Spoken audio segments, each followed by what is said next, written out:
That's what we'll do. Okay, you're ready. Okay, let's see. I'll call the meeting to order at 7:03. I think it's Verizon time. Is Ann there too now? Great, thank you. Okay, we'll start with audience for staff and citizens. Anyway, can I say something, Rose? Who are you? Well, it says I'm Juan, but it's Dana. Okay, Dana, sure. Just that the school sent the wrong year for the annual report yesterday. You sent 2021, not 1920. So, yeah, the fiscal year's 2019, begins in July 1st, 2019, and ends on June 30th, 2020.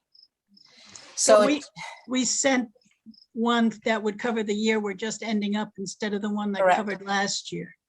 Correct. Oh, well. So that chunk was taken out, and the beginning was okay because it talked about, I think we just put in that the 2 years were difficult, whatever the phrase was.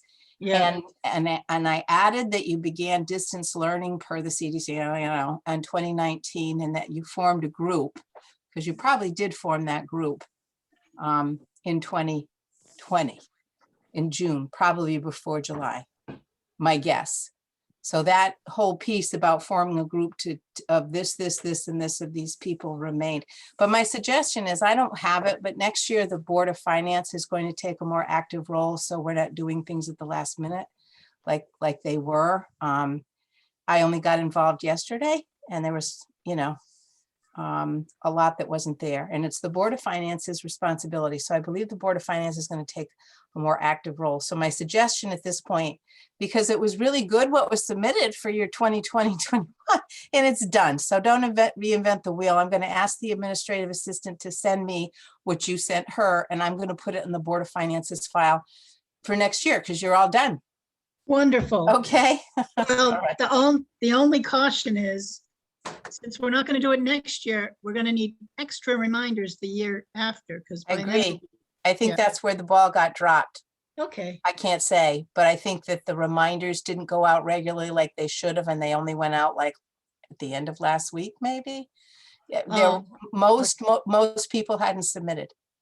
Okay. oh, that's good to know. Oh yeah, no. There were only like 3 entities that had submitted. Nobody else had. So that's what I'm saying. The Board of Finance is going to take it over in a little bit of a different. Okay, but I'm going to Okay, put that submission on file of the Board of Finance, so it's already done. Okay. thank you so much. All Yeah, righty. okay. Does any other comment from staff or citizens? Hearing none, we'll move on. Correspondence to the board. CABE letter dated 5/21/21. Is that the same letter, Frank, as I got from Bob Rader? Yes. How can CABE help you? Yes. Well, no, Okay. it says the subject line is State Board of Education Equity Policy Statement. Oh, no, that's very different. I So, did not get that other one. yeah, because it went to the board chairs. When I thought you'd gotten it, I thought, oh, that's funny. No, this I- one went to board chairs and superintendents. That's Okay, why so I included it. That's why I I knew. don't have it up. So could you read it for us? Sure. Okay, this is from Bob Rader, Executive Director of CABE. The State Board has updated its equity policy statement. Below are thoughts on the statement and my concern over developments in other states. According to a recent article in USA Today, May 13th, legislators in several states have introduced bills that would prohibit schools from teaching divisive, these are in quotes, divisive, racist, or sexist concepts, unquote. According to the article, the quote, focus of these bills is to stamp out conversations about race and equity, unquote. These attacks on, quote, critical race theory, unquote, are a new part of culture wars. While disparaging the ideas of systemic racism, white privilege, and, according to USA Today article, quote, how the taint of racism still affects Black Americans, unquote, these legislators ignore history. Hold on, I just need to add somebody. Kathy Donahue's coming in. Let's see. Ignore history and the way in which discrimination still affects our society. CABE proudly supports the State Board of Education's culturally responsive position statement. As CABE's positions adopted by our delegate assembly, the work of its board of directors and that of our diversity, equity, and inclusion committee make clear our association believes in cultural competency, respect for many cultures which strengthen our democratic society, and that all children are entitled to both equal educational opportunities and to be treated equitably.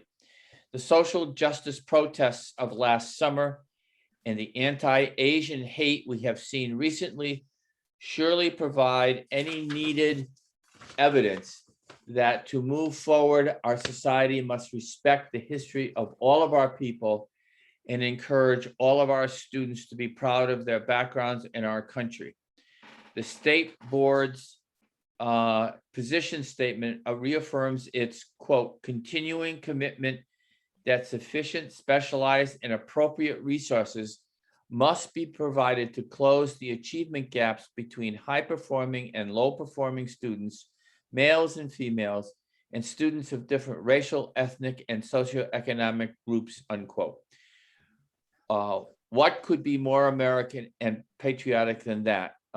Signed, Bob Rader. Thank you. You have any other correspondence? I do not. Okay, I have a letter from the Comment same on that? person that was sent to, oh, yes, Russ? Can I comment on that last readout by? Well, you can comment when we get to that item on the agenda. How's that? Oh, okay. Well, what choice do I have? Well, I guess not a big one. I mean, it makes more sense to have it as part of our agenda Well- discussion than during, If you say so. thank you. So I have another letter from the same guy that was to board chairs asking for help, but he wants it from the full board, so I want to read it. It says, "Hi chairs, CABE needs some help from you. We have been asked by Acting Education Commissioner Charlene Russell Tucker and Deputy Commissioner Desi Nesmith to craft CABE activities that can make a big difference for boards of education. They specifically asked for high-impact, transformative ideas that would fit under the lens of equity and the state board's goals. Learning achievement, academic renewal, and student achievement. Nope, student enrichment. Family and community connections. Social emotional learning for students and staff. Strategic use of technology, staff development, and the digital divide. Building safe and healthy schools. We would like to know from you, and you can certainly discuss this with your board members and superintendent, how we can best help you become more effective. We are looking for new ideas, so feel free to use creativity. Thank you for your help, Bob and Patrice." So that's Robert Rader, who's the executive director, and Patrice McCarthy, who is their lead counsel.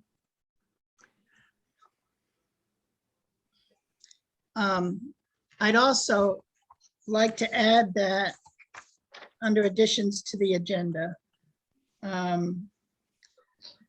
So ideas for CABE. Okay. So we'll move on to approval of the 5/26/21 minutes. Oh, Say it again. So moved. thank you, Anne. And move. I'll Thank you. second. Anne and Mary Ellen. Thank you. Any discussion? Hearing none. I'll just say Matthew does a nice job. Hearing none, all those in favor? Oh, I called it. Okay, well, I'll do it in order again. Minutes. Mark? Mark, are you? It doesn't, yeah, you, okay. Huh. You look to me like you're saying yes, even though we can't hear you. Yeah, I don't know what it is. Is your volume down low? How about if you raise your right hand? Jeez. Okay, thank you. Russ, Yes. Neil, Yes. Mary Ellen, Yes. Anne,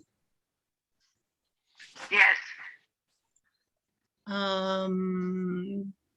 Juan, Yes. and 1, 2, 3, 4, 5, 6, 7.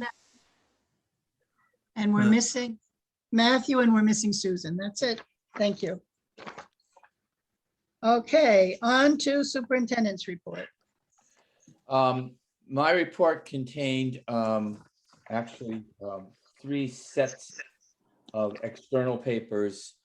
One was the superintendent's report. One was this copy of your plan that we had for reopening of school last year, or actually reopening of school this year. She's getting me confused, Diane. So this one is this year's, and then this is a ESSER notification for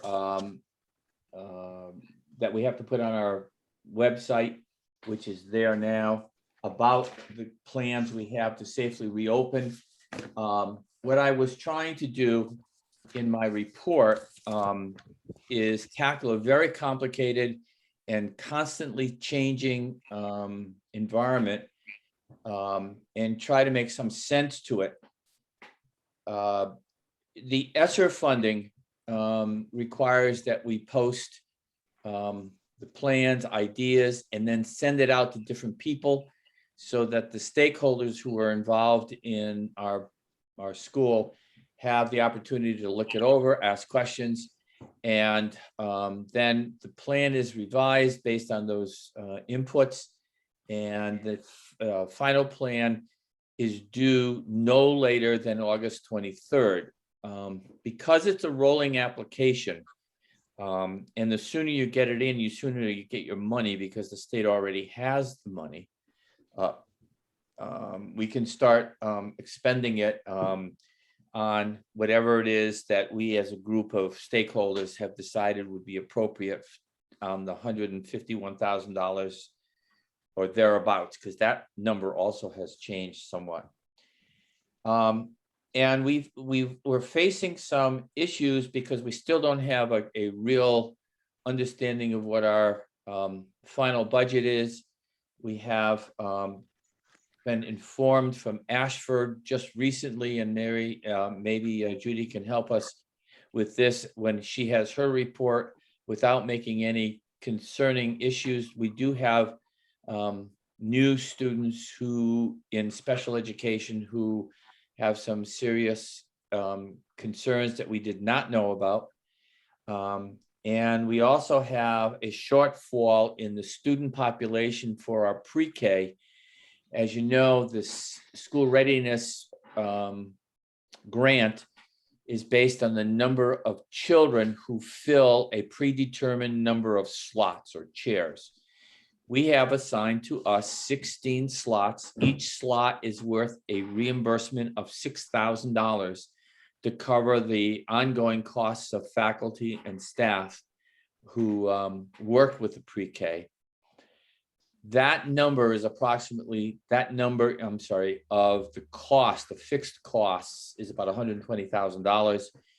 And at this point, we do have at least, Sam, I don't know of any other numbers, but 8 students have been registered with actual paperwork. And that represents half of what we would have gotten for a total of $96,000.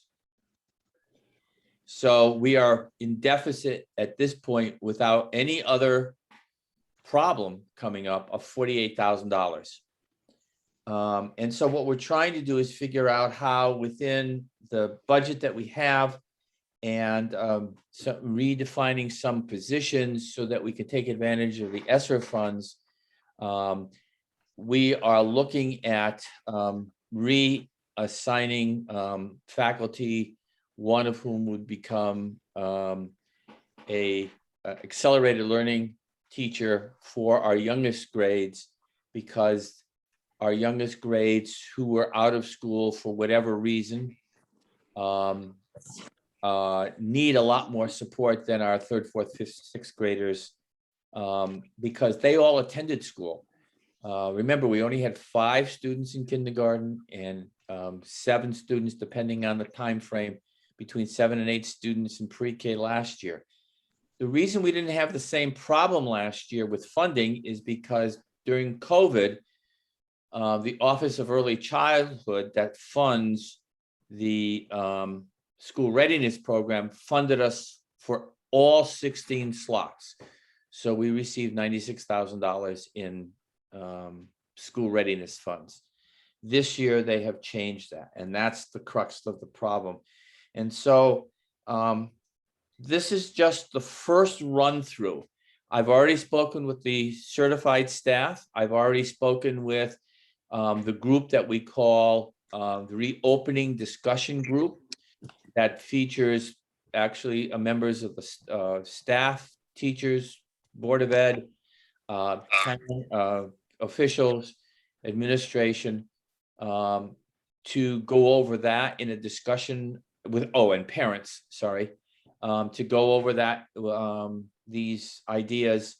At this point, it seems that there's a consensus that the plan that's dated September 2nd, 2020, seems to have worked extremely well. Its implementation by Beverly, our school nurse. Her actual name is Beverly Fauci Danielson, because she seems to have been the best that we have on our side. So in terms of Dr. Fauci's understanding of the problems. And so she carried us through, and we reached our goal of every child every day for 183 days. And only, according to the state, 1.3% of all schools in the state of Connecticut were able to open for their full complement of school days. Now, remember, last year, this past academic year, you could go for 177 days. The normal year was 180 days. Many districts went 177. We were able to do the 183. So that essentially is my report. And the consensus, as I said, is to continue with the reopening plan with minor revisions, so that it's more updated. We had 6 feet social distancing, and now it's no less than 3 feet social distancing. But I need to caution everybody, and I have done this for each of the 3 groups thus far. None of our students have been vaccinated or can be vaccinated. And so we have a population within our confined building of approximately 96% of the occupants have not received a vaccine at all. So we want to make sure that our children are not exposed, or as much as we can possibly help it, by keeping this plan in place. And so the real complex issue is how to handle the financial issues that are staring us in the face. Do we have any comments, recommendations, questions about this preliminary draft report? The sooner I can button this thing up, the faster we can get our funds, and the if there's any actual work that needs to be done in the building, can be done before the students get in. For example, the air conditioning units. So I'm very cognizant of time, but I don't want to have a slipshod plan either. I want to make sure that everybody hears, understands, and there may not be total approval, but certainly consensus of where we're going with this plan. So Frank, I don't think from your report, it's really clear what some of the solutions are. What's going to happen to the kindergarten students when the kindergarten teacher is working with the first grade or the Team A students? They'll be in with Team A. So it will be at least the iteration that you're looking at this point. This could change, that there'll be 2 teachers in Team A. One is the lead teacher and the other is the accelerated learning teacher, and 2 paraprofessionals. We'll use a large classroom and a small classroom in order to develop that Team A. We don't know how else we can afford to retain our current kindergarten teacher. She was last hired, so first fired concept. And we cannot put kindergarten in with pre-K. The NIAC accreditation will not accredit the program anymore, and all our funding will be reduced to 0 because Office of Early Childhood would not support it without NIAC accreditation. So we have this conundrum of how to pay for that deficit. And one way is to reassign Ms. Porter to that accelerated learning and have her work. And now she knows all these kindergartners who are coming in because they were with her last year. And there are a few first graders per se. Second grade will have a returning student, and they would be able to use a smaller room. So the question actually became an interesting one because Mary Ellen asked me, well, if you have them in that big classroom and they have to use the bathrooms, those toilets are for older, not our kindergarten age students. So that's a flaw in this, and we're going to have to really address that issue very carefully. Well, what toilets do you think they use when they're home? Do they have special little toilets at home? I would say that would be my response to that concern. They don't, and so I assume they would use the same toilets as any other adult in their household would use. So I'm not sure that that's a critical issue, but it's one of those issues that is brought up that we have to, really think about. And it's those tiny things that could trip us up. So the more you have input for us, the better this plan is ultimately going to be. Okay, so we're going to hear more about the plan, I guess. Yes. Rose. I would like to have at some point mid-July, once we have a secondary meeting with the reopening discussion group, I'd call a Zoom meeting for staff and faculty. Then we could have a special meeting and then say, this is where we are. And I'd like to present this to the board for their review so that you have a clear understanding of where we are. Okay, thank you.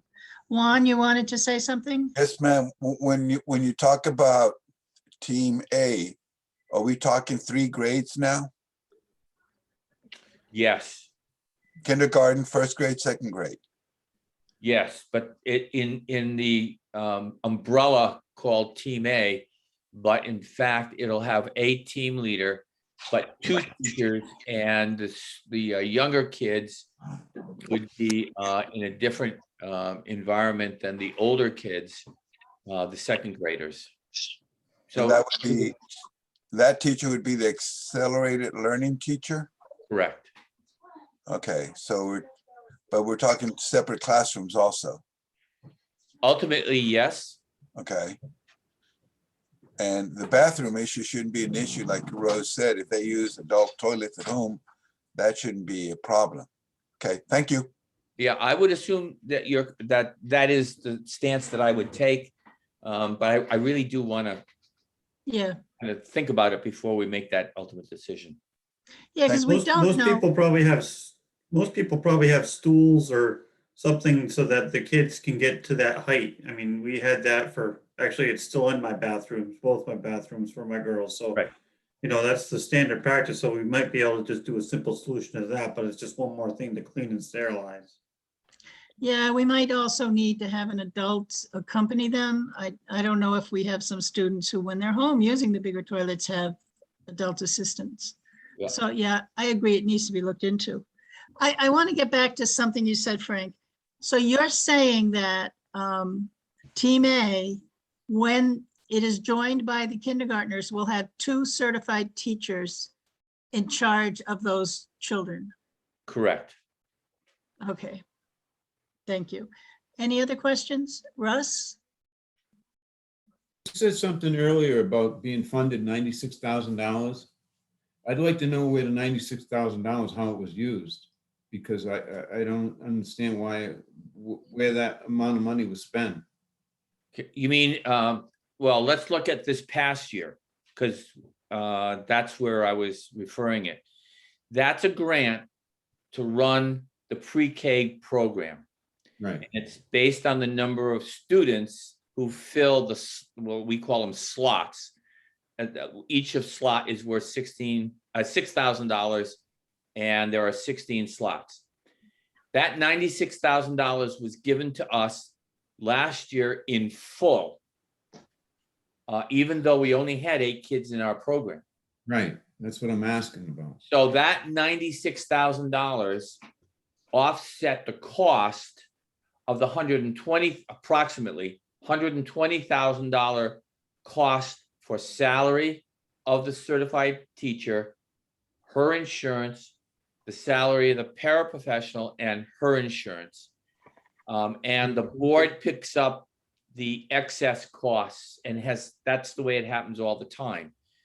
So this was calculated beforehand, before we got the 96,000, that's how it was going to be broke down? I'm confused.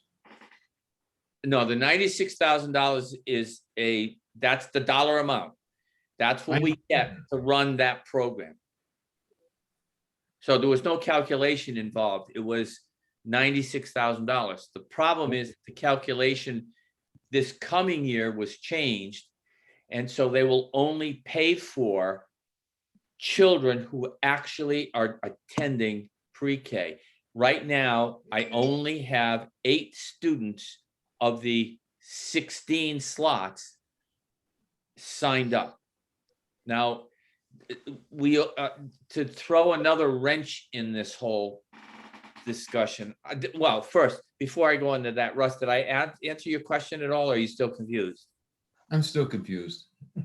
Okay, I'm not So sure. Russ, so just like from a budget line standpoint, like probably more than this, but the 1,001 line of education, like Frank was saying, pays for certified staff, substitutes, paraprofessionals, health insurance, professional development funds, transportation funds, travel funds, instructional supply funds. And all those line items add up to about $120,000 for the year. That's what the budget is to run preschool, to pay for the teacher. And that is almost irregardless of numbers, because it is what it is. I mean, you have to pay for that teacher no matter if you have 10 or 16 students. Okay. And so that's what the 120 comes from. And then what Okay. Dr. Ola is saying is that the grant get you $6,000 times 16 is what we get for the grant. So then the difference has always been what we paid. Okay, so we calculated our budget, determining that we were going to receive 96,000 after this, right? That's what I'm Correct. saying. Well, no, the budget is what the budget is. I mean, by the time you pay for all those line items, it ends up being about $120,000. Yeah, but the grant was, we assumed the grant would bring in, what we did was we calculated not 16, but 10. All right. Right. Okay. The other question I have is you seem to be concerned about children not being vaccinated. Is that a concern of yours? Because No. I'm not aware of that, the children need to be vaccinated. No, well, they don't have vaccine for really young children. We had only one 12-year-old in our school this year. Well, and it's the end of the year. So none of our kids are currently able or have vaccines that are authorized for their age group. Right. That's what So I'm getting. I have to assume they're not going to have vaccinations on September 1. Okay. Okay. I got confused on that. Thank you. Yep. Dr. Ola, this is Juan. Yes, sir. So we're talking about 2 certified teachers and 1 para because of the kindergarten. Yeah. No. Now, go No, ahead. let me correct you. We have 2 certified teachers and 2 paraprofessionals. One is going to be with the 2nd grade part of Team A, and the other one will be with the kindergarten 1st grade. That total is, at this point, 15 students. Okay. That total of kindergarten and 1st grade is 15 students. Okay. How many kids are in the 1st grade team? I mean, Right now, the kindergarten class we had 5 students in it. They go on to 1st grade. okay, how many in 2nd grade? I think my report contained that information. There are so many numbers in my head, I have a difficult time giving you a really accurate answer. Sam's report says 9, that Okay. there are currently 9 students in grade 1, Thank so you. that they would go on to grade 2. 2. Now, remember that 9, we have, how am I going to say this without going public? We do have a child returning, let's put it that way. Okay, thank you. Oh, so it might be 1 more, you're saying. But from outplacement, no, it's the difficulty of the issue, not the number so much. Okay. All right. So, yes, Mary Ellen? Rose? Anne would like to say something. Okay, Ann. Hear me? Yep. Hear me? Yes, we can hear you. Okay, just quickly, that number 8 for the preschool enrollment, I think we probably would benefit from remembering that that's a fluid number. So when, there are a lot of circumstances that affect parents' speed or lack thereof in terms of registration, that it's been a challenging time for some people, and they may be planning to register, but they haven't done it yet. So I just think we don't want to carve that in stone along the way, but to think of it as current enrollment with the understanding that that number can change. Thank you. Rose? Just Yes, to- Frank? Thank you. I just want to make sure, Ann, that you and the rest of the board realize that Sam has been on the phone talking to parents. We put out a couple of requests for anybody who knows a neighbor who has, preschool age 3 and 4-year-olds to contact the office. We sent out, based on the enumeration report, 17 packets directly to the houses that we thought kids who were born 3 and 4 years ago lived in. And we got a number of them back, addressee unknown. So we have tried to kind of beat the bushes for students. In fact, I've tried to get someone from Brooklyn to send his child to our school. So, but that didn't work either. So we're really trying very hard to find those students, Ann. I know you are, and because I'm on the school readiness council too, Right. and I've, talked to Sam throughout the past few months. I know that everybody's working really hard, and I respect that. I'm just saying that it's not a stable situation, and people come and go. I mean, there's been a lot of mobility in terms of real estate. So when you're getting letters back, it means that people are moving into town too. So I'm just saying, it's not a criticism, Frank. Oh, no, I'm no, just I didn't saying think of it that- that way.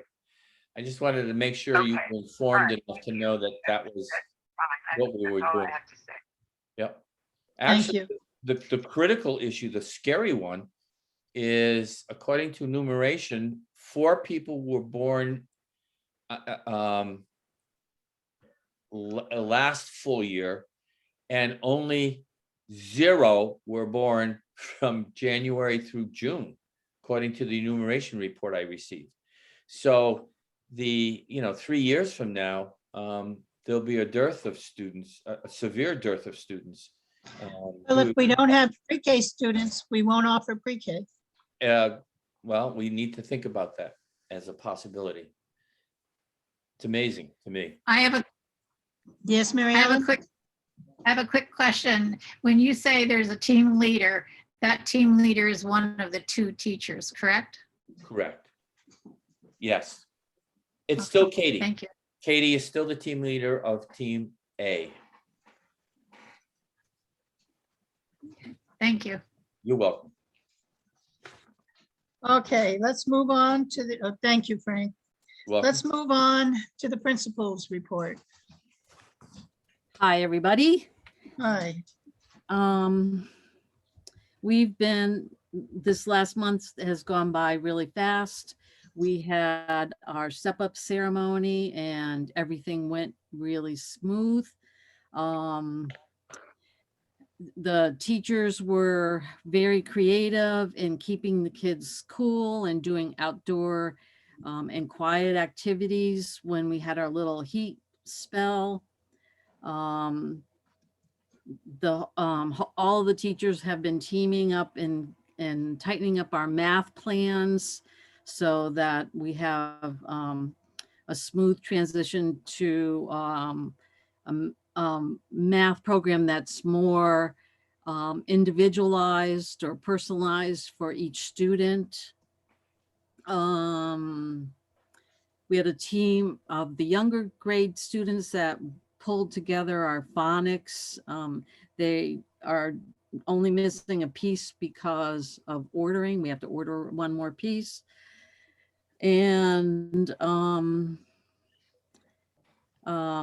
Ms. Sankini, with some support, has pulled together summer and math reading programs with some other activities and science stuff, packets, and some books were sent home with all of the kids for summer, and they'll bring them back in the fall, and we'll do a little celebration then.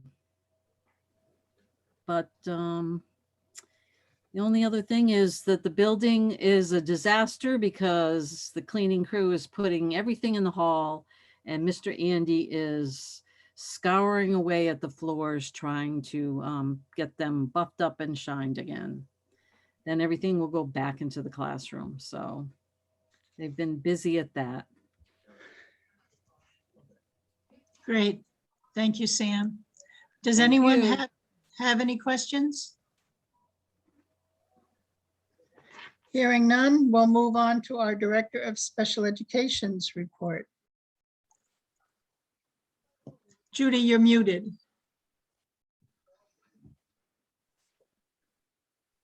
Thank you. Good evening, everyone. Okay, evening. so this year, as you know, was an irregular year, and I counted on my calendar quickly, and it looks like we had approximately 80 PPTs this year, which is a lot for the number of students we have. I will just kind of piggyback on what Dr. Ola said. We are bringing a student back, and we do need to keep our second grade very small. That's actually important.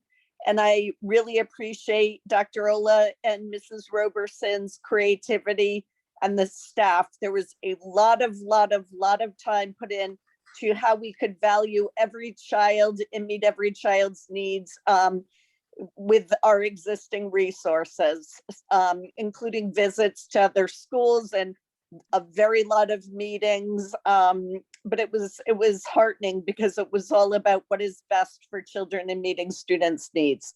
So my next thing is, during the 2021 school year, because we're in June now, we did go through an audit, and I think I may have mentioned that before, but we received 0 corrective actions and there were 0 findings. So that was good news for us. And then I participated today. I'm on the Concase Executive Board in a strategic retreat about the work that we're doing next year around accelerated learning, social emotional learning, and those kinds of things. And I had the opportunity to speak with Mrs. Roberson this late afternoon, and she and I are going to meet together tomorrow to try to determine how much summer work needs to be put in, just so that we're prepared to hit the ground running. We do have that amazing record of being open for 183 days, and we're very proud of it. Everybody's tired, but we know because of some of the new rollouts from the special ed department on accelerated learning. And then there's some social emotional, and I can't recall, someone on the call may, there's an acronym for it, that's going to be free for schools, but isn't available yet. Great, thank you. Yes.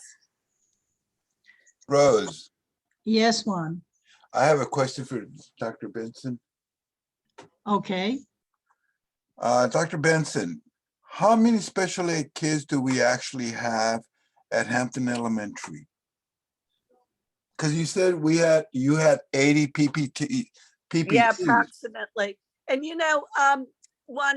I did count diagnostic meetings in that. Okay. Which are the every 2 week. And we did, and I'm trying to, like Dr. Ola, not give away information, but we went above and beyond, in my opinion, and our commitment to bringing a student back. As I said, we need to keep a class small, and we met every 2 weeks on that one student. So that really added to it. It did skew it for sure. Okay, but I still like to know the number and that doesn't give anybody's name away or any of that. Well, every 2 weeks, what are there, 36 weeks in a school year? So that right there is 18, and there were definitely more than that, because there were emergency PPTs. There were definitely more. So there was one student for whom there were a huge number of meetings, but I feel like very good work was done. We collaborated and created a plan using Google Docs and really looked at what would be needed, what our questions were. We collaborated with outside people, but we had a very lot of meetings on that. And then, as you know, Juan, too, sometimes there's an initial meeting right when someone is referred to special ed, and then you meet again to determine whether they qualify. So, sometimes there are a couple of meetings there. And then the other thing was, because of COVID, there were some extra meetings. I mean, this is irregular, but the reason I counted it quickly, and I used my calendar on my phone to count, is because it felt really busy in that way. And so, I just went through and counted, and it was very busy with that. Okay. Excuse me, Dr. Benson Clark. The Yes. original question was, how many students do Oh, we have with IEPs? Oh, I'm sorry. Thank you. So, Okay, thank you. So Juan, I apologize. It's okay. So last year, we had just under 20 students, and for next year, I think Dr. Ola asked me to speak of that. We are expecting to be about the same, possibly a little bit more. I've been in touch, as he said, you know, and knew early that we were getting some students from Ashford, a couple of students with some different needs, that we're getting some from a therapeutic placement. My number, my operating guess number right at the moment is 20, but like Dr. Gruenberg said, and as you know, certainly that's fluid. Yes. Okay, thank you. And I'd like to commend you on your audit. That's excellent. Yeah, well, it's our team, as you know. It starts from the top with Dr. Ola and Mrs. Roberson, and it's the paraprofessionals. It really is everyone. I mean, I feel very lucky to work in Hampton. It's a great staff and great community and parents. So thank you. Neil? Yes, Dr. Benson, thanks. I think we've had this question before. So yours is the 20, would I consider, I'm doing my math again, 20 students out of the 78 that we have. So we're up around 25% that need this remedial, I don't know the right word to use here. Yeah, you know, that has been, and that's a conversation that, you know, Mrs. Roberson and I had even late this afternoon, that we're always looking to strengthen our SRBI program. And we're always looking to improve that and to do a better job with that.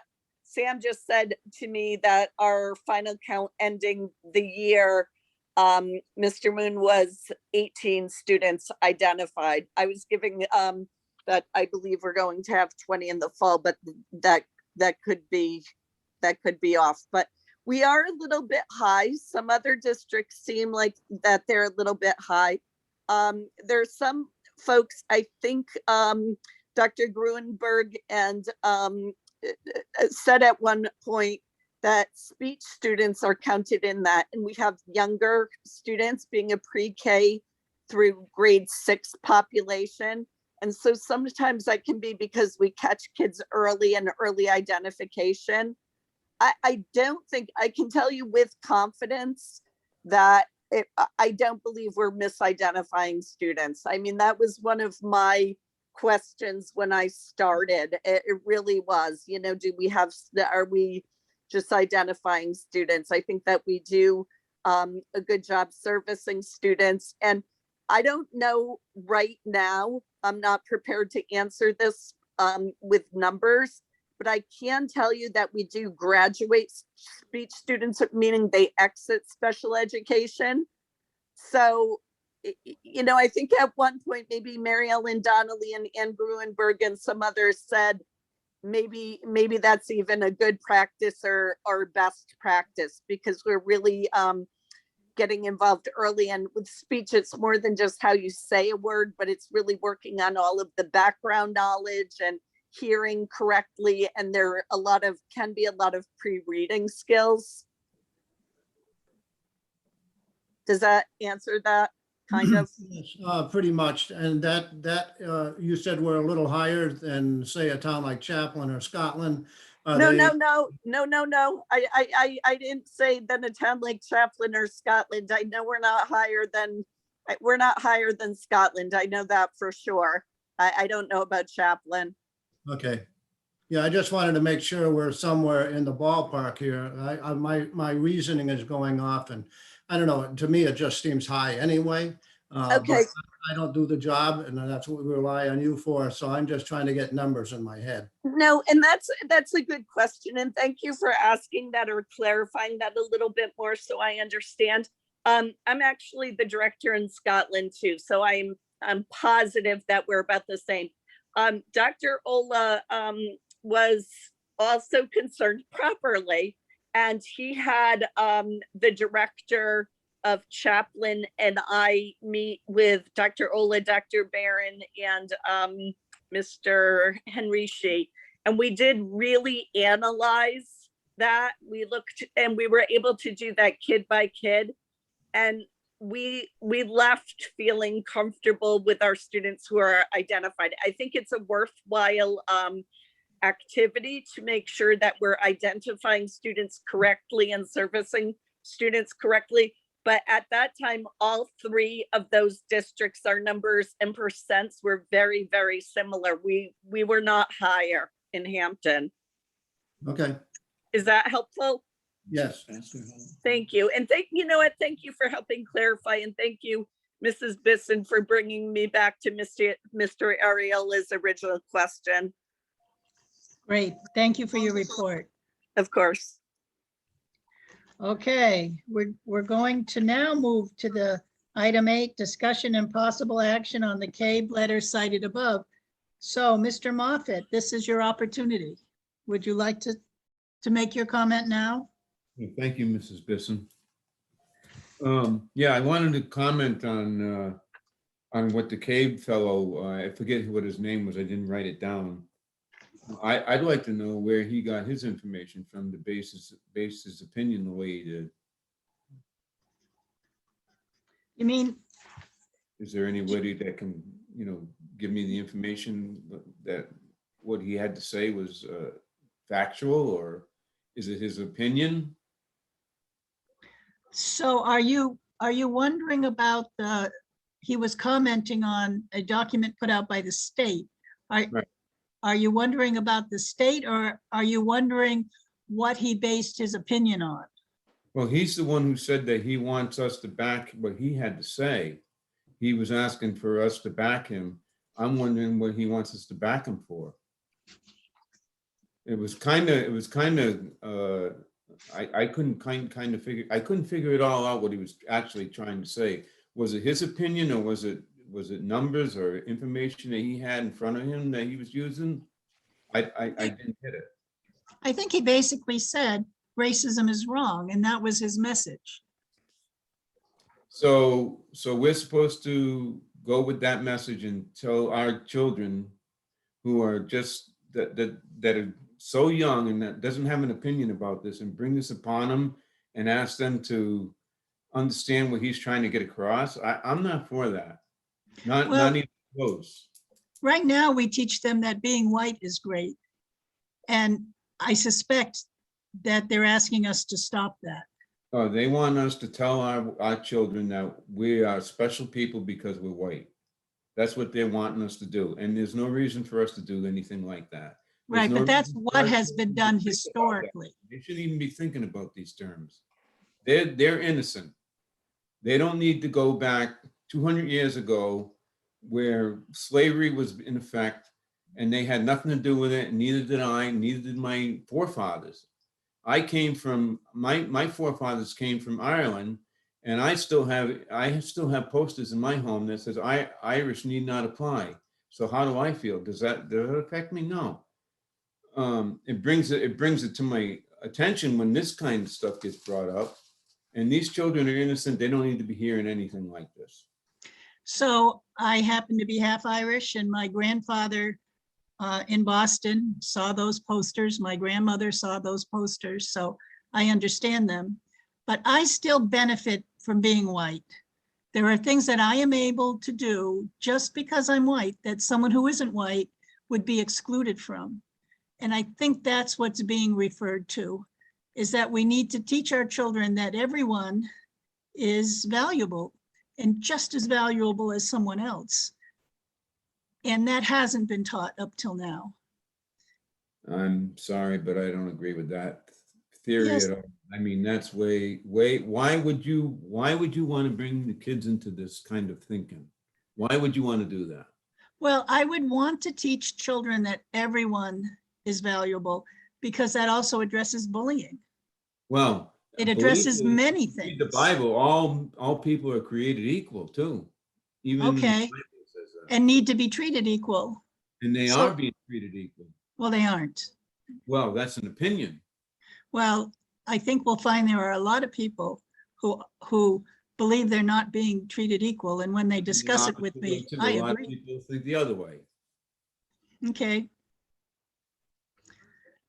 I hear your opinion. Yes, Neil. Yeah, I just wanted to, so I guess my first question was going to be,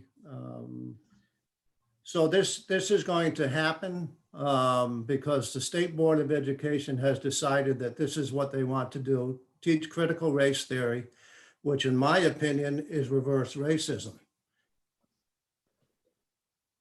Is that what we're going to do? Are we going to initiate the CRT training? Because the state board, do we have any choice to say, we don't want this? Or is this going to be shoved down our throats to accept this? I guess that's my first question before I go into anything else. So I guess, I don't know. They've made a statement. I don't believe they've written a curriculum and told us we have to teach it. I don't believe there's a law passed that says we have to teach it. Frank, are you aware of a law saying that we have to teach this?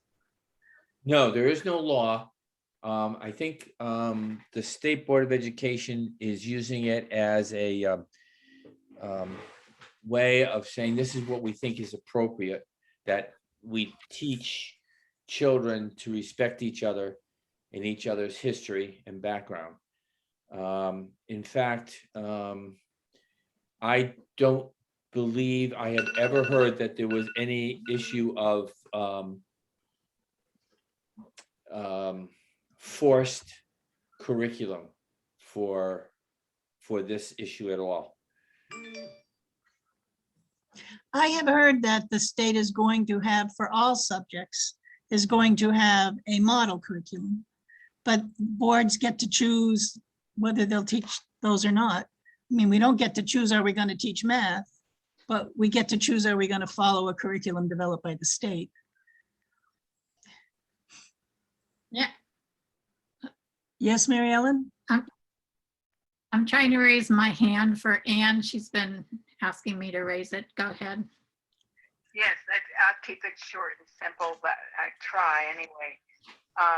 You know, currently we do have a requirement that teachers, you know, certified teachers have to be exposed to multicultural perspectives. And, you know, some would say that progress has been made in that realm. We do have statutes already in place that are requiring that the state provide models, like you were saying, Rose. It's not a requirement that everybody, you know, has multicultural curriculum per se, but the state needs to provide support to programs in order to incorporate constructively more equitable multicultural perspectives. And they're doing different things. Like yesterday, I participated in a summit. It was virtual. And there was input from people like principals and administrators and teachers from all over the country. So there are initiatives, and I think the intent is to be positive and constructive and not just get caught up in the jargon. But we're living in a time when this is in the spotlight, not just in educational programs, but all over, like Meet the Press and what have you, you know, that these are topics that are being addressed all over. And we need advocates. And I think what I'm hearing you say, Russ, is that you believe in supporting students. And that's a good thing. And I don't hear anybody saying that we're doing the opposite of that. So I'm going to just be quiet now because I recognize that there are other people who have something to share. Well, you will be Yeah. if you. I'm sorry, Russ, I missed what you said. I says you will be involving the students if you institute this as a board. I mean, if you go on to YouTube and you listen to Officer Brando Tatum, who is a Black man, who is deadly against this, Candace Owens, a Black lady who is definitely against this, Amala from Prager University, Hodge twins, Ben Carson. They're all totally against this big time. People have been brought onto YouTube and we've watched them give their piece about parenting, how they're deadly against this because it's not anything that they want their children to be involved with. And I have to agree with them after watching all this and hearing their side of the story. I agree 100% that this shouldn't be thrown on our kids' backs who hasn't even got a thought about this until we bring it to their attention. So Yeah, I don't think that at the level of the elementary school, the information you're referring to would be actively taught. But I don't know exactly what that, shouldn't be brought up. well, sometimes just- children. Yes? Mary Ellen, would you like to say Yeah, something? I just, yeah, the letter doesn't address the words critical race theory. It says the state board's position affirms its continuing commitment that sufficient specialized and appropriate resources be provided to close the achievement gap between high performing and low performing students, males and females, and students of different racial, ethnic, and socioeconomic groups. And I know that Connecticut is really bad with the achievement gaps among races. I mean, that's been shown, and So why is that- Hartford, Bridgeport. Why is that so? Well, why don't you let Mary well, Ellen finish her statement, then you can ask her question. They don't mention critical race theory, and they just say that they're going to provide resources to schools. It doesn't ask us to teach anything specifically or even in general in there. They're saying they need to provide what the state is obligated to provide so that we have more even achievement in our school systems, in our districts across the state. So I'm not worried about them forcing us to teach anything or bringing in the words critical race theory or any of that into the classrooms. I don't think that's what it's meant. As a matter of fact, the second letter that that Rose was talking about asked for things like,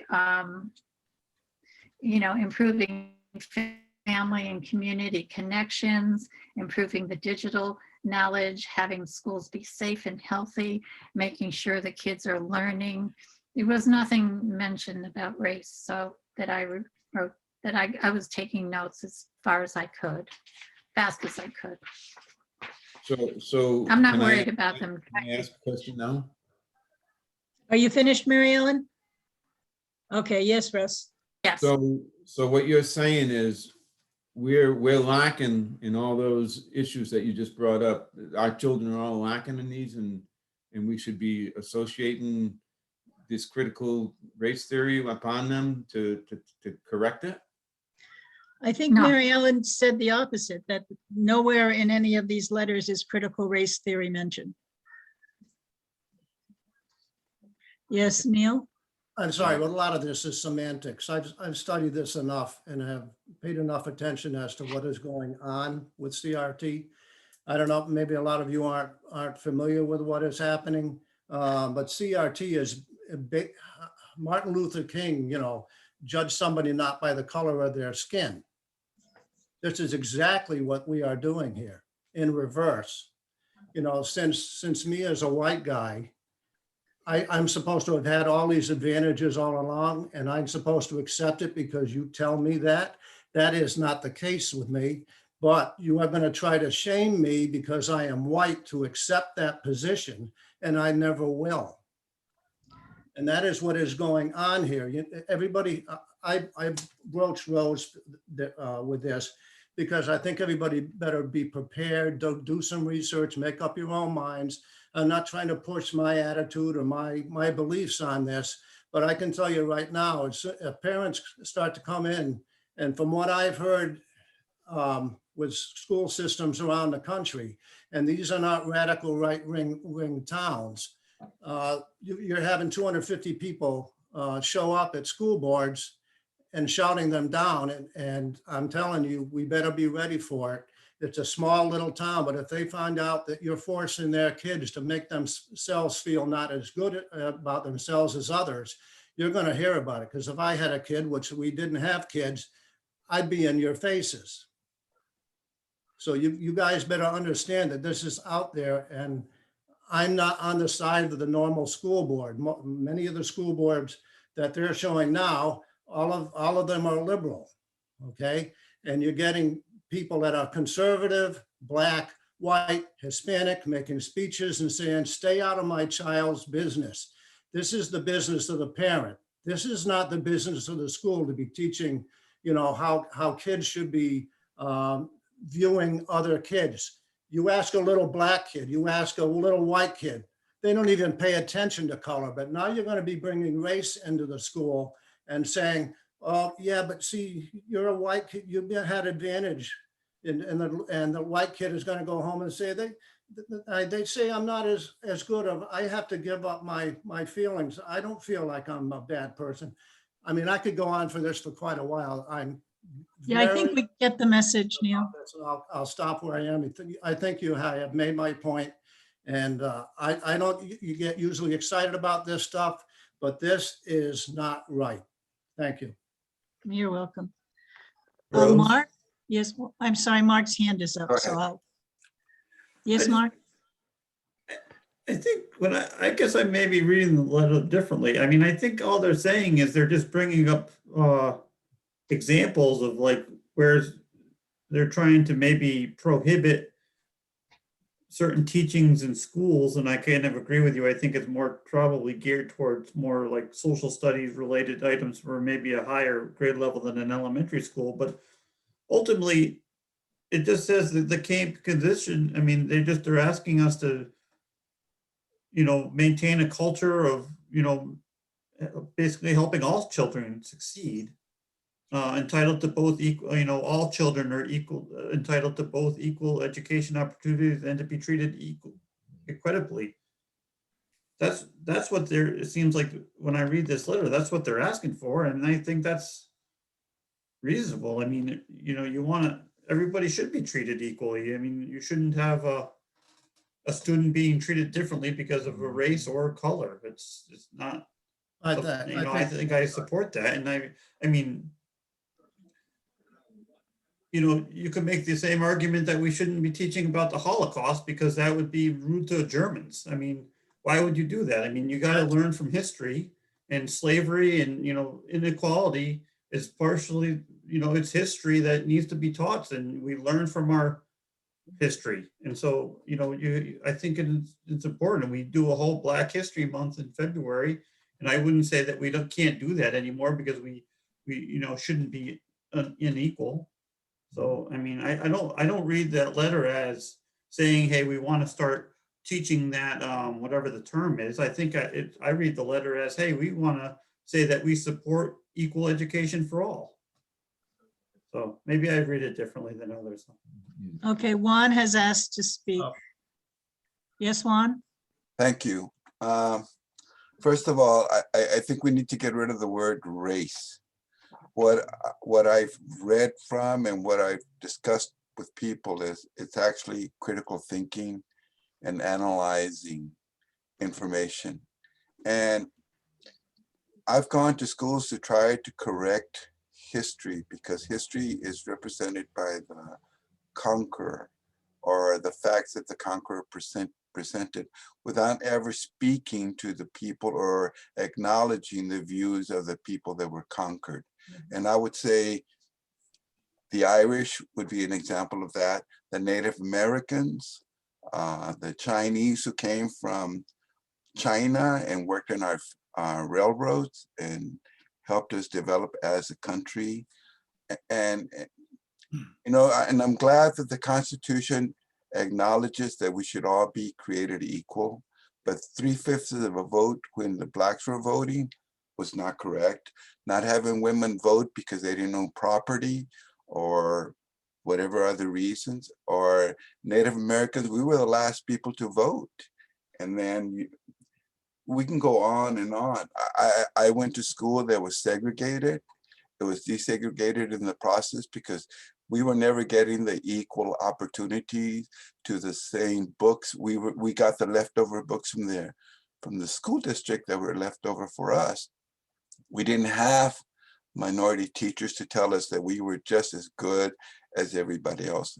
And yet we have survived. And I think all minority people we've all kind of have held our tongue, because America has treated us equal. And all we want is to be seen in the same light and to be acknowledged that we actually have brains. And so this has been like an ongoing issue with me all my life, because I've looked in the mirror and I know I don't fit the part. I mean, when I was in maybe 4 years old, I took a wire brush and see if I could get rid of my skin. And now what I discovered in the process was it bleeds red like everybody else's. What my father discovered when he was fighting the Japanese in the Pacific was that if he went down with everybody else, and everybody else got treated the same then. So, you know, what I think what the CRT is trying to do is just give the view of everybody, not just one culture, but everybody's bit and how it affected everybody in the process, and hopefully aim it towards a positive solution where everybody can acknowledge, okay, this is what happened, but we have to move forward, and these are the mistakes we made, and we have to correct those mistakes and make sure that they're not repeated. Thank you. Thank you. Neil, you wanted to speak? Well, I definitely agree with Juan. And I think what the difference here is that we all want equality. But having equity, that's a subtle change of a word. We'll go back to semantics. What is equity? It's an enforced outcome. And how do you get an enforced outcome? By telling someone that you have been superior for so long, and it is now the other person's turn, and you're going to be presenting this to a child, say a 7 or 8 year old. I don't know how low this is going to go, that it's somebody else's turn when they don't even understand what you're talking about until you brought it to their attention. I mean, we've taught history, and I think Juan would agree that at this point, the United States of America is not what it used to be in 1930, 40, 50s, 60s, and partially maybe even into the 70s. We've made a miraculous turnaround.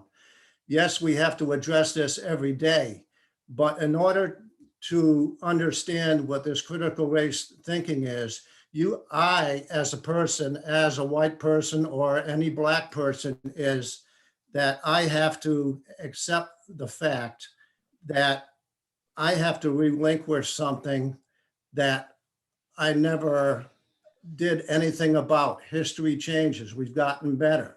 And now all of a sudden, I'm going to skip ahead quickly here. I don't think this is about race in this country. This is as political as I'll get.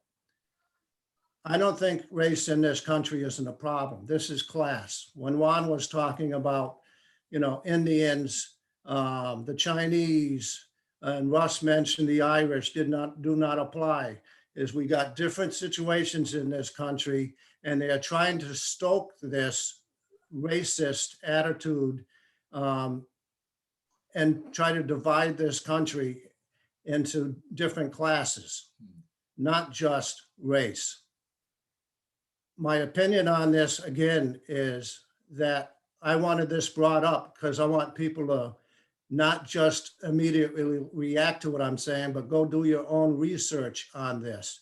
There's plenty out there, and I've done, I'm not going to keep, I talk too much, but I just want to make my point is that don't believe everything you say, do everything that you hear.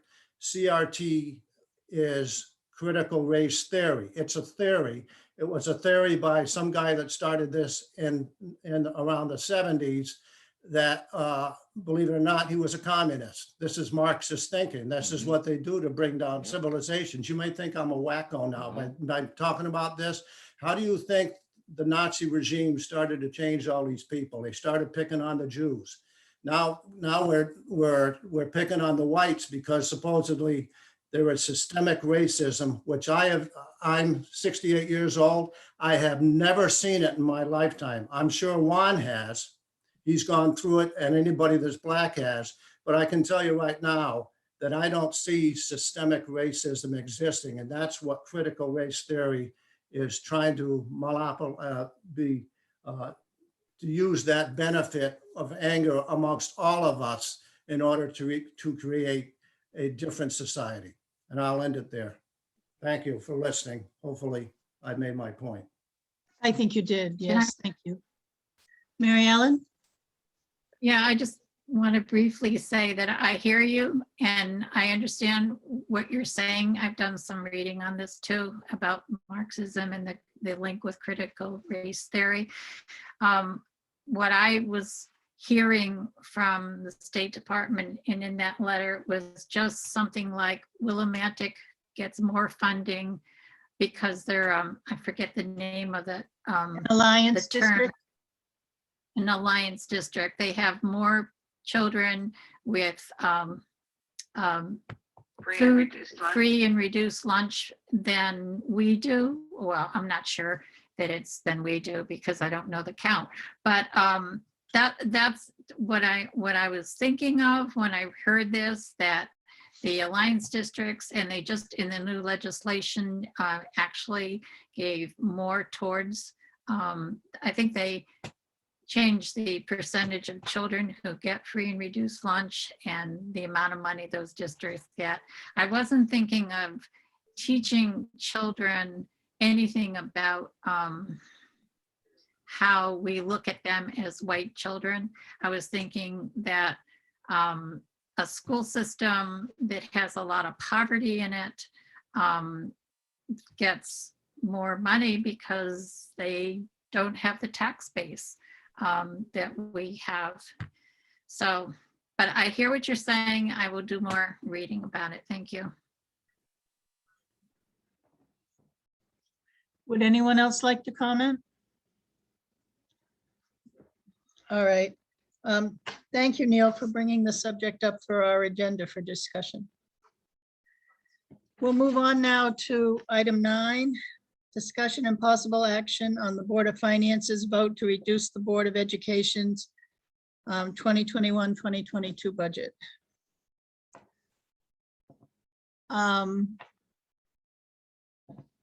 Does anyone have a comment? I'm thinking that it would be helpful if we waited until we knew what our budget is before we started finalizing anything.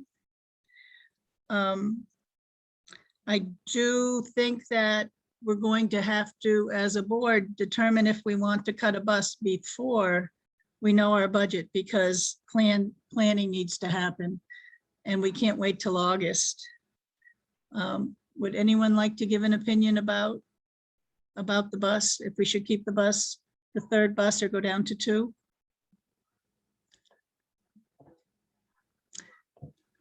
Hearing no, oh, Yeah. Mark? I don't think I would support it. I mean, I understand people can count numbers on of students on a bus, but I don't think that's accurate as far as what the runs will be. And I think it'll have a major disruption about the starts and stop times of the day and how long kids will be until they get home at night. So. Okay, Mary Ellen, did you want to say something? Yeah, I don't know if it was last board meeting or the board meeting before, I took the information that we got, and it looks like we would have to change our start and stop times for our school if we go down to 2 buses. So I think we need to look back at that before I make an opinion tonight about. So how do you want to You know, review it? is that accurate? Yeah, we'll have to change the times. That's very accurate. Do you know what time we'd have to start and stop?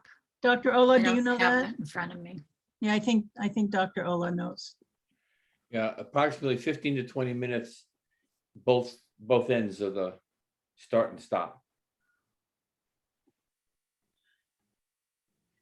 I So in have a other words, question. instead of ending at 3:15, we'd have to end approximately 3:30, which then pushes our buses. Remember, not only that 15 minutes, but there's an hour and 20 minutes on a bus for some of those students. So in the winter, there would be students getting home after dark. Getting off a school bus Or after 50. dark.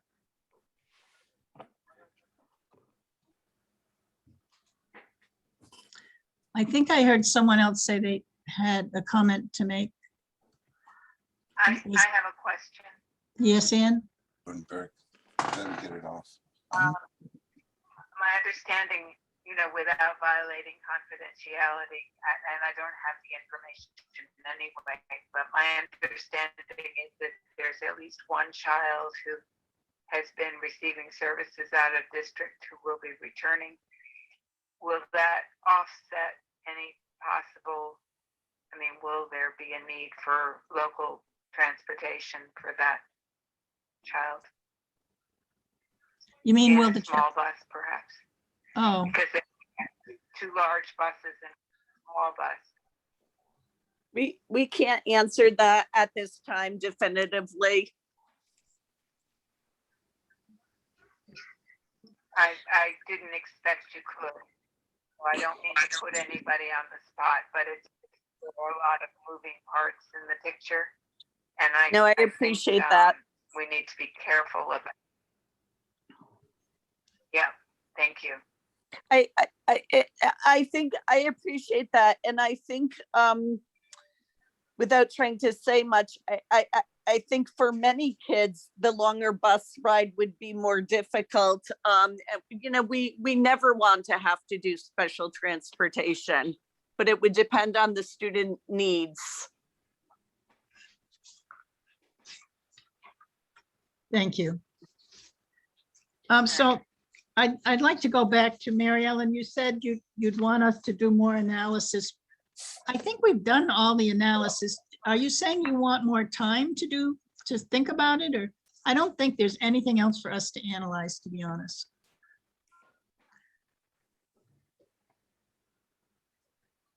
Well, the way we said it, if we end school at 3:30, it's an hour and 20 minutes home. They're getting it home at 10 minutes to 5, the last correct. child. That's correct. Rose, Yes, Juan? may I speak?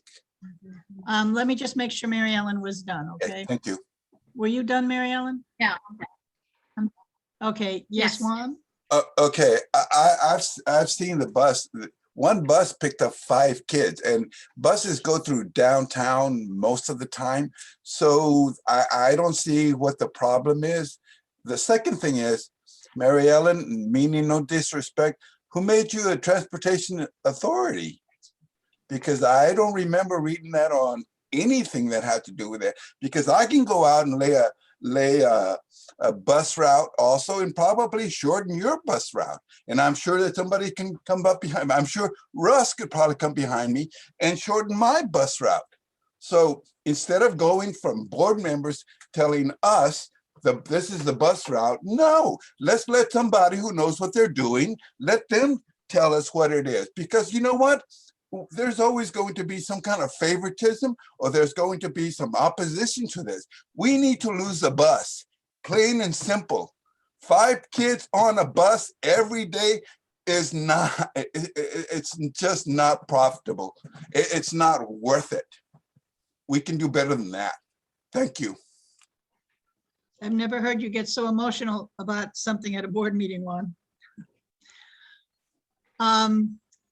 I Well, do want to just Since I was say, invoked, may I answer the question? may I just Since I finish was my one? invoked, may I answer? May I just say my one Sure. sentence? We're talking times of COVID, so I don't know if this is a good time to make the judgment about how many kids are on a bus. But Mary Ellen, that's all I wanted to say. I'm not an authority on bus transportation. I took the information that was given to us by Dr. Ola and I put it in a table so that I could understand it. It was done, I believe, by computer, by the company that currently transports our kids by subtracting one bus and coming up with run times. So I just took the run times and put them in a table so I could understand it. And I sent that out to everybody. Everyone has it. So I didn't generate any information myself. I just plugged it into a table. And what happened was it gave us a start time and an end time. And well, it gave us that we'd be late to the elementary school. And that's what I wrote down on the table, that we would be late. I kind of feel disrespected and accused of something, and I'm not feeling very good about that.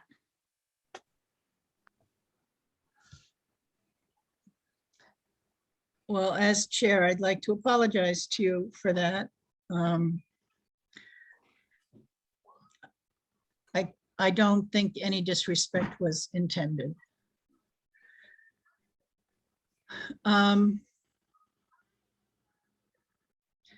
So what does the board want us to do?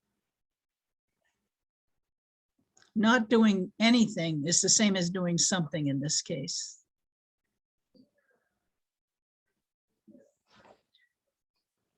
Would someone like to make, oh, okay, so Russ's hand went up and then I saw Ann was coming, so it's gonna be Russ then Ann.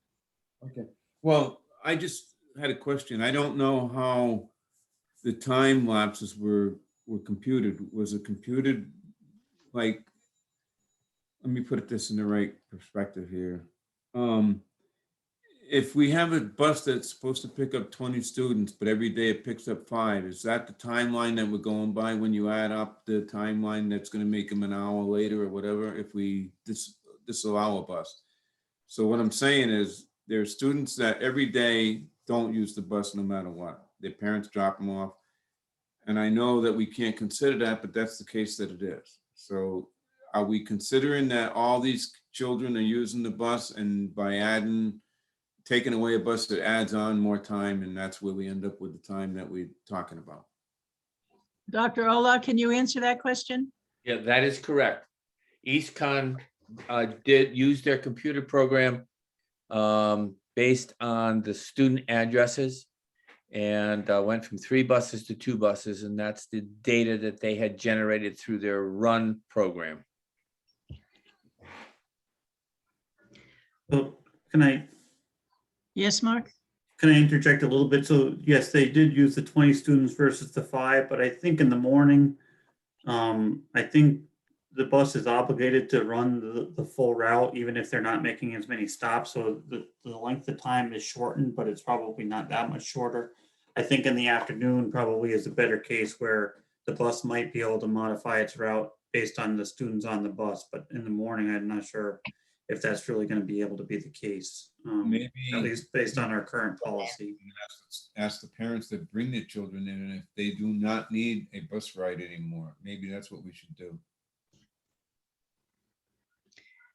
That's a tough one, because something could happen and then they need the bus and they would have the right to it. We can't ask them to sign their rights away.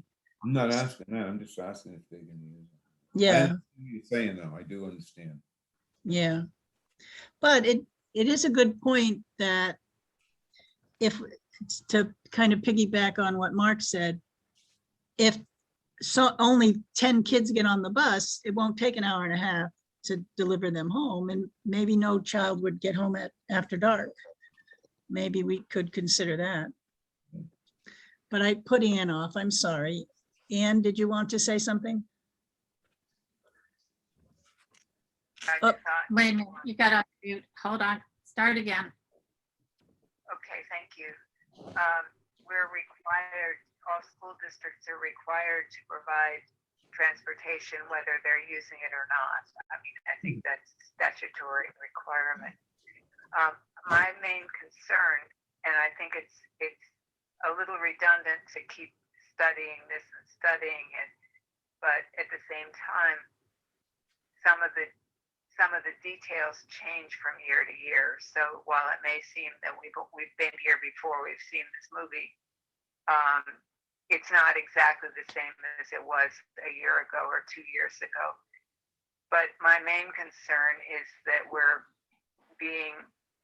that assumptions are being made, that decisions are being made about reducing funding to the district with the assumption that, I mean, people have actually articulated this, that the bus situation would be changed based on the change of financial support to the district. And I just think that's the wrong way to make a decision, especially this decision. My opinion. I'm not sure your first statement was accurate, Ian. I don't believe the law says that a bus has to drive the. I'm getting I do feedback. believe, I'm sorry. I'm sorry, Ian. You go ahead and say what you want to say. Well, I said it, so I just want to make sure we're talking about the same thing, that there is a statutory requirement, I believe, unless that's changed, that districts provides transportation. So whether, like if a family is choosing not to use it, that doesn't mean that it's not a requirement for the district. It is a requirement. My understanding is, and I could be wrong, but this is an important detail that we want to check. I mean, if we're assuming that we don't have to provide transportation to some kids, that's a big assumption. And I'm thinking that we need to operate under the accurate information. And if we're not required to provide transportation, that's a whole different scenario. Okay, we are required to provide transportation. But if a parent tells us my child is not going to get on the bus, we're not required to drive a bus by their house every day. If the parent calls and says, oh, I need bus service for my child, then we are required.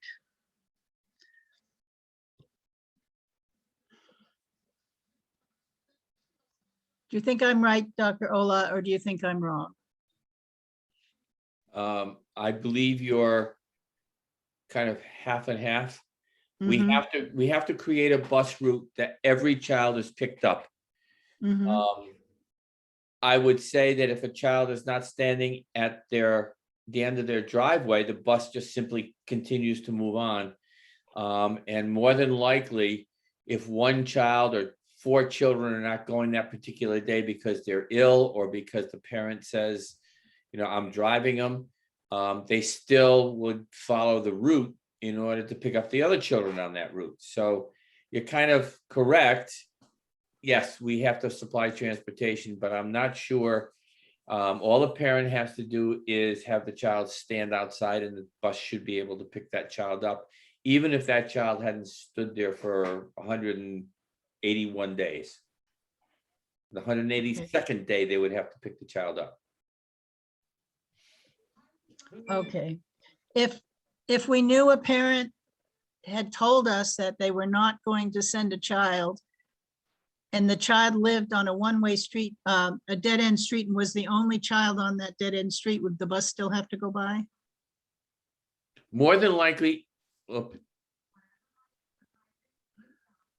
okay, more than likely, a dead-end street, the bus wouldn't go down anyway because there's no turnaround. And buses cannot go on private property because that becomes a liability for the bus company if it backs into a parked car or whatever. So more than likely, the parent would drive this child to the end of that dirt road or that dead end and wait in the car until the bus came by. So that's why it's so difficult to give you a straight answer. Because there are all kinds of circumstances that are problematic.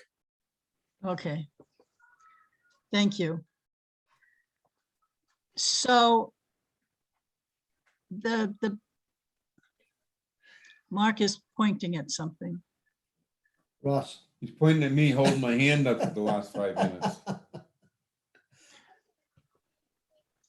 Okay, Russ, what would you like to say?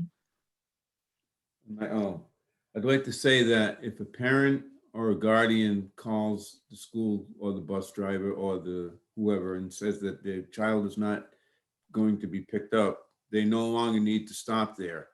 But if a student is being picked up and they're not out at the end of the driveway, there's a requirement that they have to wait at least 2 minutes for them to. Right. So that's the point I wanted to make. Thank you. Would anyone else like to make a comment? Anne, you have more?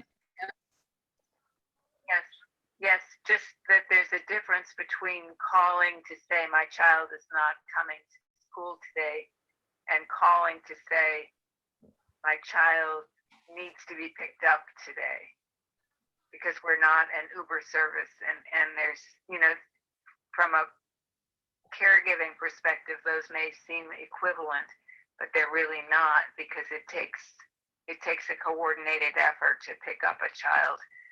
And to not pick up a child is like easier than to pick up a child when you haven't scheduled it. So I'm just saying that I think the potential is there to misunderstand the flexibility piece of this. You know, that it would not be feasible for a caregiver to say, I need you to pick up my child today, if they haven't been doing that on a regular basis. Okay, thank you. I'd like- Mary Ellen? I'd like to say something. It was back in March that Dr. Ola sent us the information about the specific bus runs. It has the exact times that they stop at every place. For example, 5:56 at the Hampton office bus lot, 5:59, 153 West Old Route 6, etc. There's pages of this for each household. So if we want to review that, this is June. If we want to review it and just bring it up again in July, I think that's probably enough time. That's my opinion.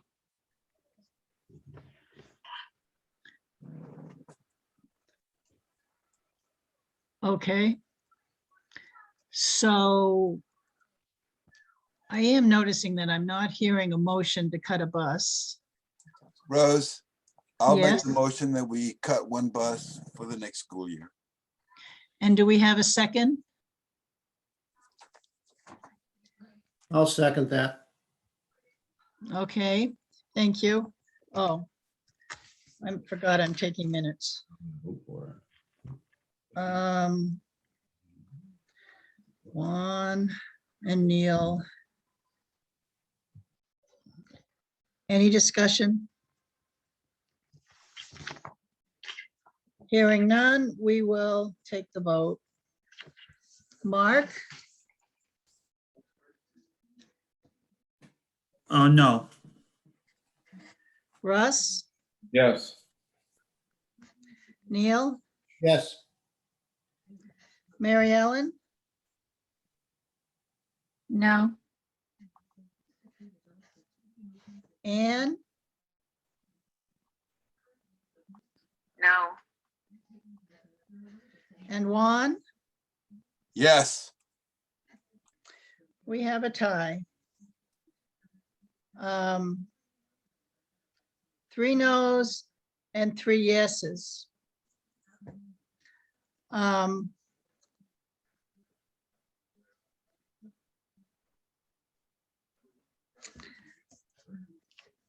So the motion fails.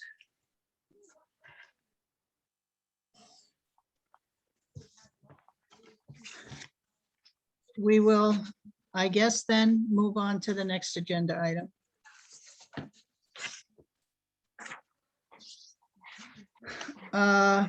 Discussion and review of the approved ESSER II grant funding. Dr. Ola, did you want to lead a discussion? I just wanted to make sure everyone understood the ESSER II funds. The staff were concerned that our current software of SuccessMaker is not working properly on the older equipment that we have. We called in EastCon to come and look at that equipment and understand why we couldn't get full operational quality on SuccessMaker, which is our main software for English language arts, math, for distance learning and everyday learning. And they reported back to us that our system is old. Our Chromebooks are not capable of working with all the sophisticated work that SuccessMaker is capable of doing, or for that matter, any other software similar to SuccessMaker. So I sent you a copy of the, let's see if I can find it real quick, of the recommended expenditures that were the grant money that is allowed. The grant was accepted in the amount of $58,500, and we will be replacing almost all of our infrastructure for our internet and all of the wireless materials that we have in our building. So we will have probably one of the most updated systems in our area. And that's all I needed to tell you. The ESSER II is different from ESSER III. And ESSER III, in my report, there must be 8 different ideas, everything from clubs after school for kids in 3rd, 4th, 5th, 6th grade, doing the teacher, accelerated learning teacher in the 1st, 2nd grade. So, and there are other pieces to that, SEL for added time for Mrs. Sorrell. Actually, we're going to start focusing in on parents and their coping with the COVID issues as well as our students. So that's all I wanted to do, is make sure all of you knew where we were, what that piece of paper was all about that was included in your packet. Actually, the same thing for number 11, which is the school readiness grant. And I think I've already explained what my concern there was for 21-22. And that's, at this point, we're getting $48,000, half of what we should be getting. Okay, I just want to give, well, thank you for your summary. And I just want to give board members a chance to ask any questions they might have about the ESSER II funding. Anne wants to make a comment. Yes, Ann? Yes, it's actually born of frustration here. Is it possible that my devices aren't working in this facility, or you know, connecting with your Zoom because of the outdated systems? Frank, you're muted. I don't have the expertise to answer that question. I can certainly So ask. you have to rule that out as a possibility. That certainly is a possibility, but really it might depend more on what you have at your end rather than what we have at our end, because no one else seems to have the possibility of not coming in. So A combination. yes. Is there some way we could have our tech person meet with Ann to discuss and try to figure out what the problem is? I was just going to suggest that, and they're in on Wednesdays, every Wednesday. Tyler, Tom, or one or the other. They were here today. We got a lot of our equipment in. So, yes, Ann, if you call Lisa at the office and make an appointment, we have to pull a slip on that so that Tom and Tyler know that you're coming in and that they probably can tweak your laptop or whatever that you have, your iPad or whatever, and make it work for you. We'll let Ann call you and do that. She doesn't Correct. have to do it at a public meeting. Yeah. Okay. Is there anyone else who has a comment about the ESSER funds? Okay. How about would anyone like to comment about the school readiness grant? Frank kind of moved over to that too. Okay, hearing none, we'll move on to our committees. Communications hasn't met. The Hampton Scotland Joint Committee, I think we met since our last board meeting. Oh, we did, because that was when we had the guy come from, I think he was from Essex, and he talked about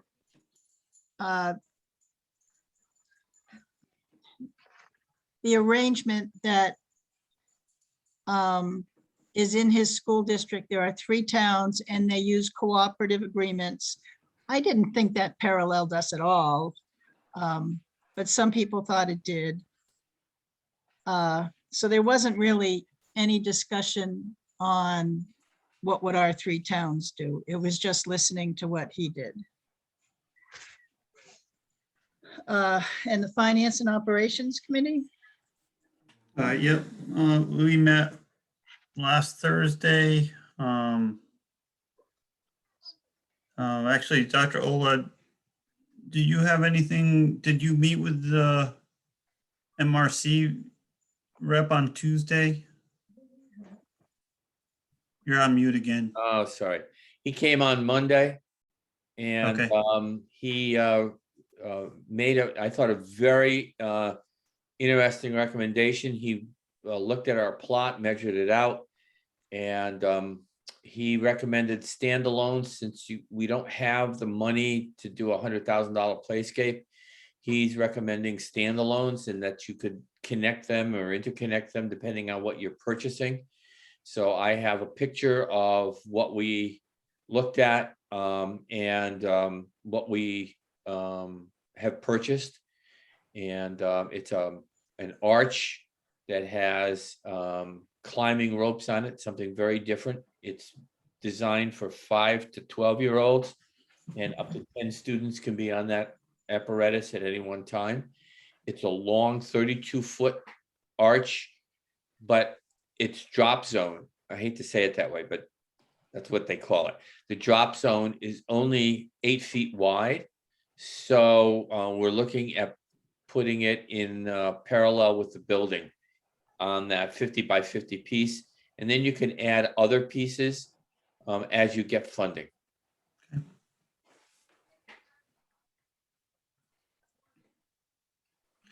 Besides that, just still working on the front parking lot with not a lot of progress yet. So that's all to report. Thank you. Policies? Yeah, am I okay to speak? Yes. Okay, great. I'm trying to schedule a meeting. It's not the easiest thing, and I left a message for Russ. And I spoke with Matt. Matt's not sure he's going to be available next week, but we're aiming to have a policy committee meeting soon. And we have some catching up to do, but some of it is, we managed to get through the school year with a lot of policy implications, and the legislative wrap-up session provided some guidance in terms of changing requirements, and the second part of the legislative wrap-up is provided even more, but they're working on model policies at CAPE. So hopefully we'll be able to catch up before too long. Thank you.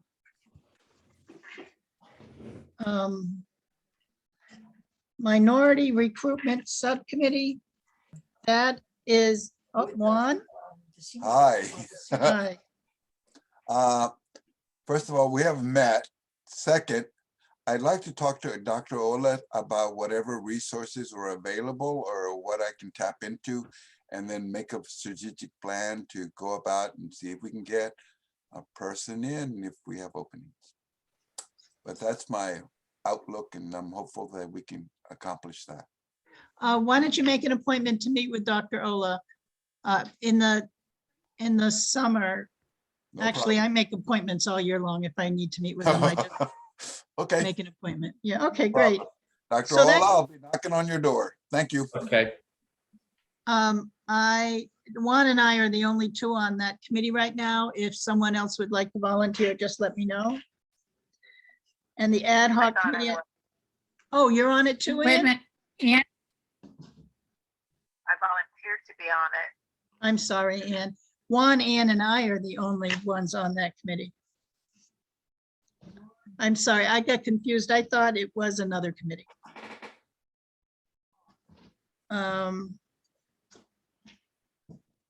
So, Juan, you'll be in charge of, but I'm sorry, I missed that last part. Juan, when we meet, you'll need to invite Ann and I as well. Yes, ma'am. Thank you. Thank you. The ad hoc committee on the superintendent's evaluation hasn't met. CABE, Been Do you have a re- very active. Am I okay? yeah, go ahead. So the legislative wrap up second part was this week, and the first part was last week. And there are, as I said before, there are a lot of implications for school districts without getting into the CRT issue.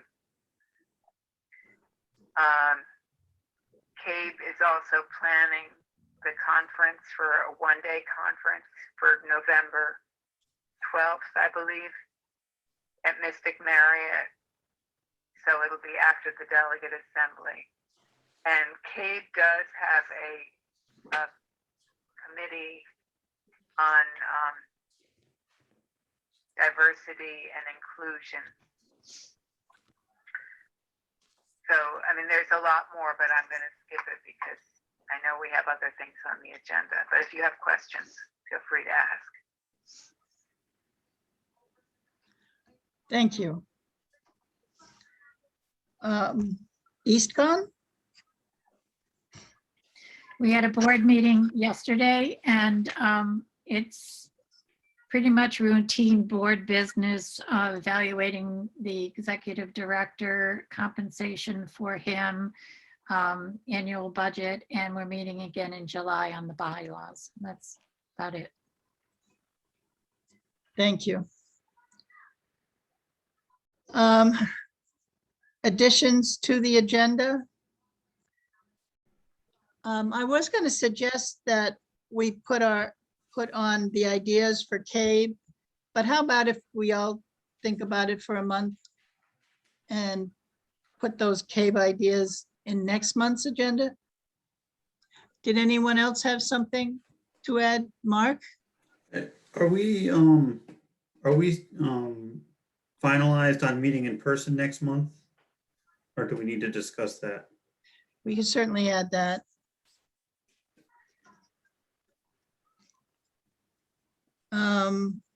Does anyone else have anything? Russ, was that it? Were you waving to tell? No? Okay. All right, Mark, would you like to make a motion? I move that starting in July, we restore back to in-person Board of Ed meetings. At least for the full board meeting, and then I think each subcommittee, I guess, could still have their poetic license. I'm sorry, I meant, could you make a motion to add it to the Oh, agenda? yeah, can we, sorry. Good call. I'd like to make a motion that we add discussion of restoration of Board of Ed meetings in person to the agenda. I second. Oh, I'm just making sure I get it written down. BoE meetings in public.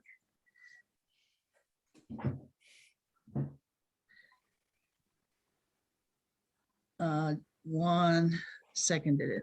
Okay, any discussion? I'm sorry, Frank? I just want to make sure that if you do go back into public session, I know there was, I think it was Mary Ellen, but somebody, we have to still keep social distanced. And if there is an audience that would be unable to be socially distant, we might have to move from the library into the gym. If we do that, we'll have to figure, I'll figure out a way of getting microphones so that everybody can hear. And whether or not it would be appropriate to have a hybrid meeting, that is, you as board members are there, but audience members may in fact be able to use the Zoom link and participate in the meeting in that way. So those are some options you might want to think about, and I would certainly help implement. Thank you. So is it the law that if we go public, if we have the meetings in public, that we have to be socially distanced 6 feet? Can we just vote on adding it to the agenda? Oh. And then do that? Of course, I'm sorry. I got caught too, Mark. Okay. So I'll make the roll call and we'll vote whether or not to add the discussion of the restoration of public meetings. Okay, Mark, Yes? Russ, No. Neil, Yes. Mary Ellen, Yes. Anne, yes. Juan. Yes. Yes. All right, so it's 5-1. The motion carries. We will add that as item 15A. All right, on to 15A.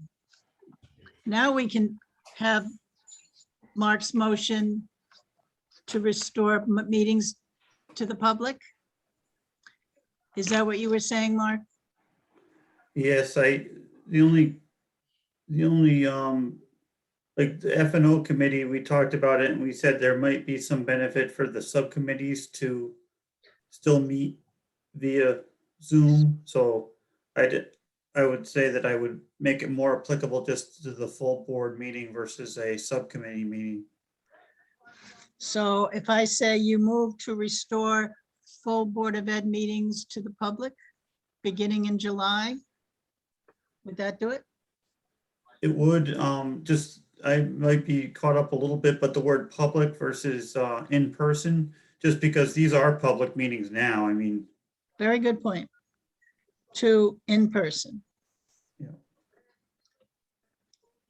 Did you want to say beginning with the July board meeting, or did you want to say beginning July 1? Beginning in the July board meeting is fine. Okay. Do we have a second? Second. Thank you, Juan. Okay, now we can discuss it.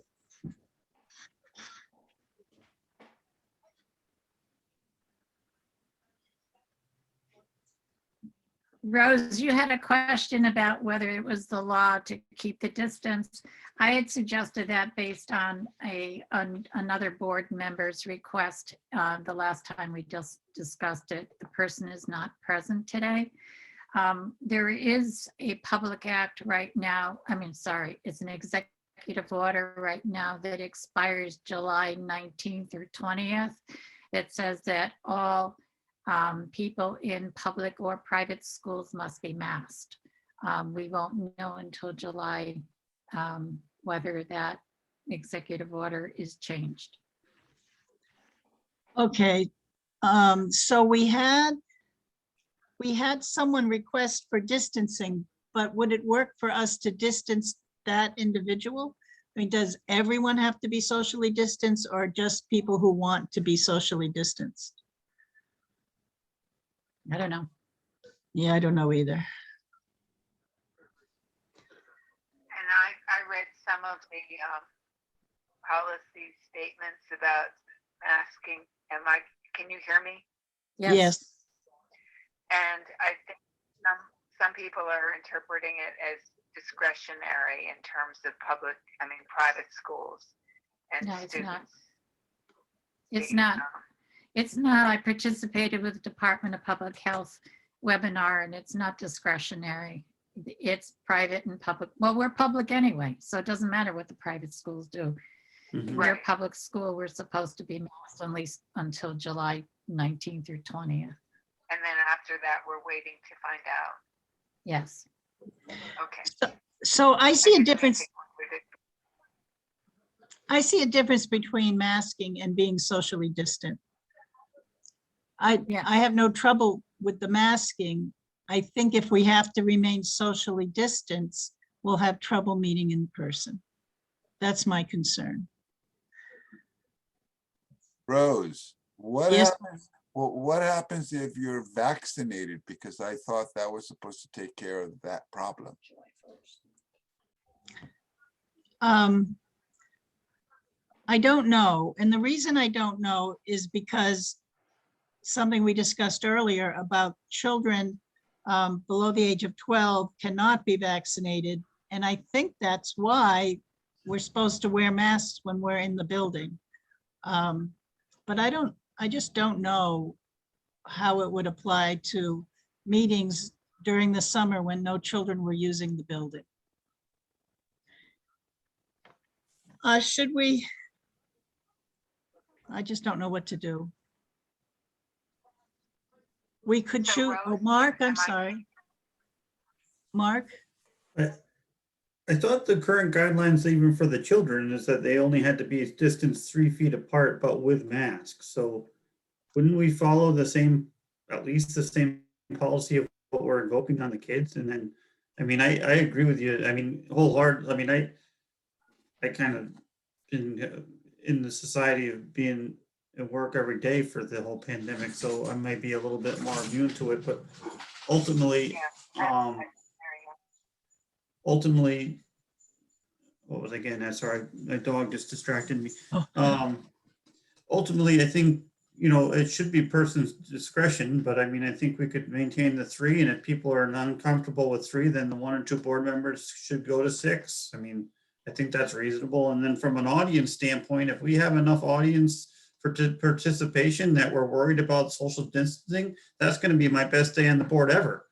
That never happens. So I say bring it on for the town. If they want to try to challenge us for a spacing concern, then I would love it. So anyway, that's my opinion. I'm all for going back in person, and I think everybody should do what they need to do to feel comfortable. okay, so if this motion passes, we can wait for the 19th and we'll do whatever we're told we have to do. And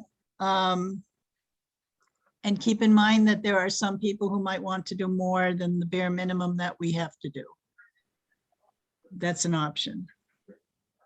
Ann would like to say something. Okay, Ann? It's a question to gather information. In the previous years, we've had summer school programs with children attending in this facility, this school facility. And what's the funny? I'm sorry, don't know. someone neglected to mute themselves, but they've muted themselves now. I don't think they were So it wasn't laughing me. about you. Yeah. Okay, well, I won't take it personally. A good laugh is always a good thing, almost always. So, yeah, but it sounds like there are no summer school programs scheduled for this summer in the elementary school. Is that correct? Dr. Ola, are there any summer school programs for this summer? No, Okay, so it was correct. yes. Okay, but that's an important piece of information. We're talking about opening up the facility for meetings. I got the information I needed. You can mute. Okay. Okay. Great. All right, is there any further discussion? Rose, we Yes. could move the meeting to town hall because you were there last night and it was a good meeting and there was no social distancing. And so in case we can't meet at school, we could also meet at town hall or the pavilion. Thank you. You're welcome. We could move to our gym as well. But I think personally, Mark, I agree with Mark that it's not very likely that we're going to fill a room full of an audience.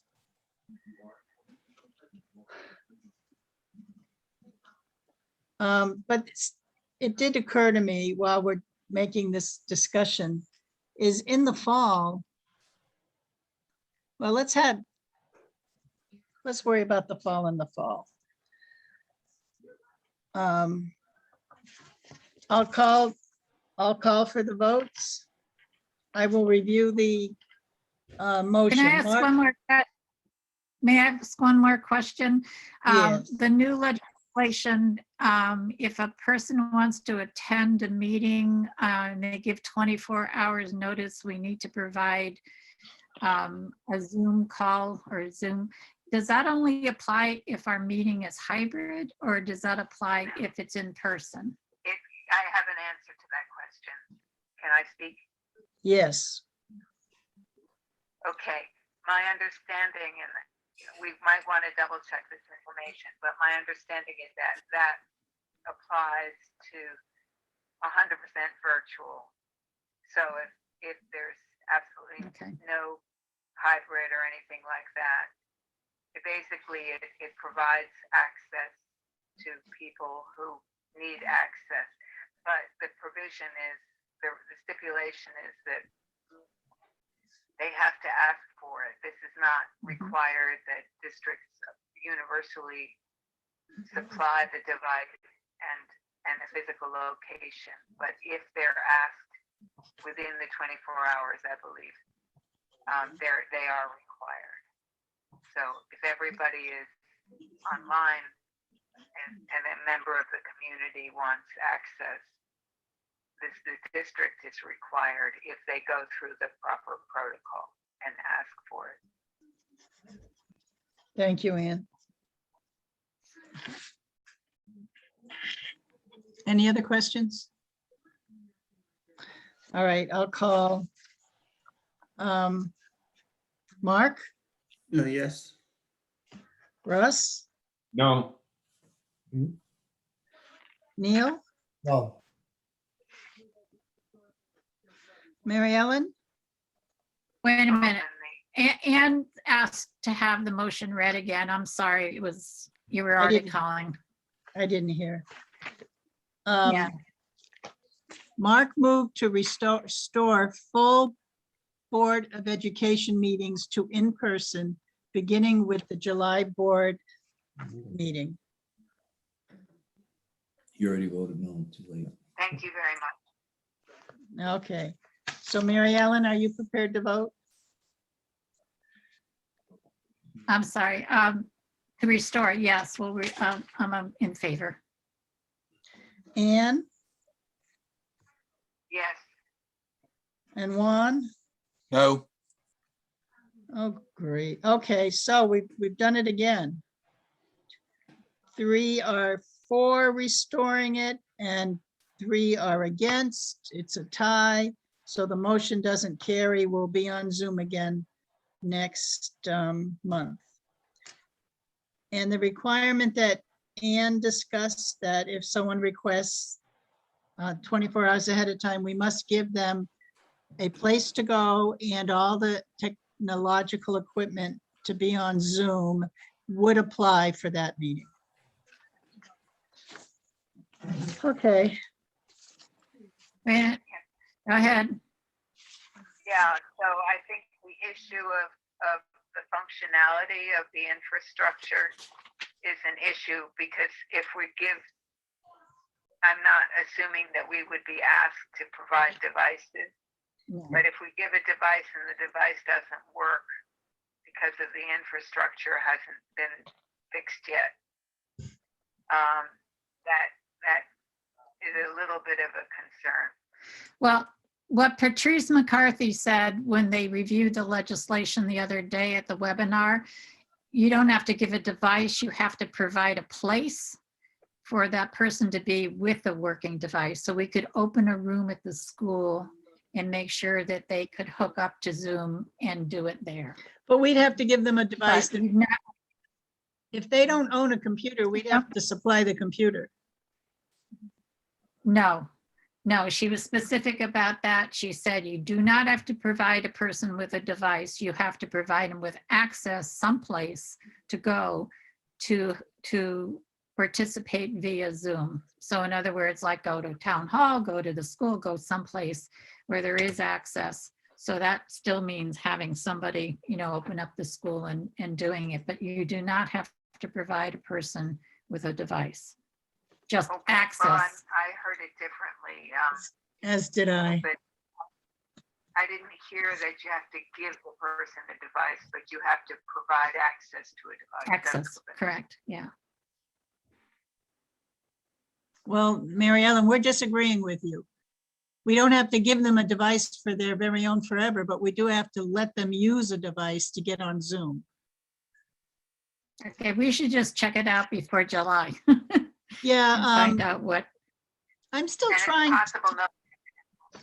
Why is it any different than what we're doing now? It hasn't come up now. We have the same thing that's happening now, right? Well, Like tonight, if somebody it's would have new. asked, the law wasn't in place for tonight, oh, but no one has told us that they want to come to our meetings and they're unable to. I mean, that's a good point.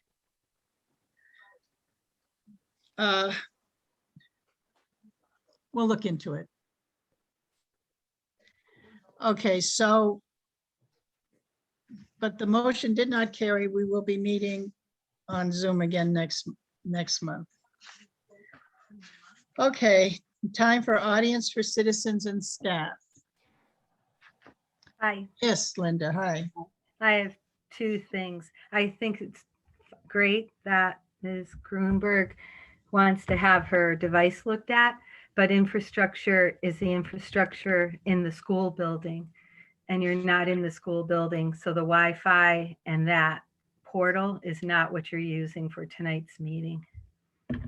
Just pointing that out. Well, that's okay. But I'm really right. I came on because there's HES has a student, Rachel McGuire, who achieved third place winning for a writing award from the EE Smarts contest.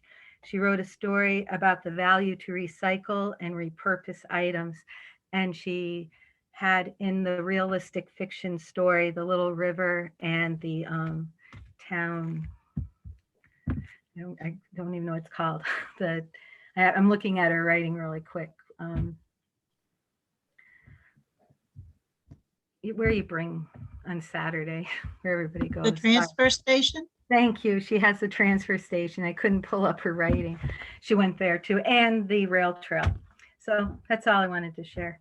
So, good Would night. you would you send me an email with the organization that gave her third place, and I'll include that. Oh, okay, sure. Yeah, thank you. Thanks. Good night. Good night. Does anyone else Yes, from, yes, it's Dana, even though I'm on once. Could Linda send that to the Gazette, that information and the story, if that's possible to republish? I thought I did. No, I don't have it yet, unless you just Oh. did it. No, I'll look. Thanks. Yes, I'll make sure. Because I wondered why I didn't. I usually get a reply and I probably messed No, up. I don't have it. But Okay, I hope thanks. we will publish that information in the story. Okay. Okay, thank you. Thank you. all right, anyone else like to make a comment? Hearing none, we'll move on to an executive session for negotiation of an employment agreement with a public official. May I have a motion to go into exec? I move to go into executive session for the negotiation of an employment agreement with a public official. Thank you. Do we have a second?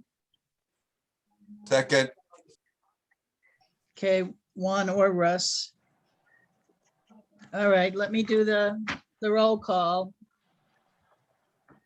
Mark, Yes. Russ, Yes. Neil, Yes. Mary Ellen, Yes. Ann, Yes. and Juan? yes. Yes, all right, we will enter executive session at 9:19. Are we inviting Dr. Ola? Well, Mary Ellen, did you mean to invite Dr. Ola? You know, I didn't write this agenda item. I don't know if this is just going over the contract. I don't know if this is a discussion about compensation. What's your choice, Rose? It's not about compensation. Dr. Ola already said he doesn't want a pay raise. It's just to, actually, I'm not. It's just to go over the employment agreement. I'm fine with inviting Dr. Ola. Then if we have a question, we could ask him. Okay, I'll amend my motion. Okay. And Frank. Is that amendment okay with you, Juan? I have you as second. Yes, that's okay with me. Thank you. Okay, thanks. Okay. Does anyone want to change their vote now that they know we're inviting? No? Okay, great. Then we will enter executive session. Now it is 9:20. So we'll have to say goodnight to Ms. Roberson and Dr. Benson Clark. Thank you for attending. Bye. Bye-bye. Okay, recording Thank you. is now Good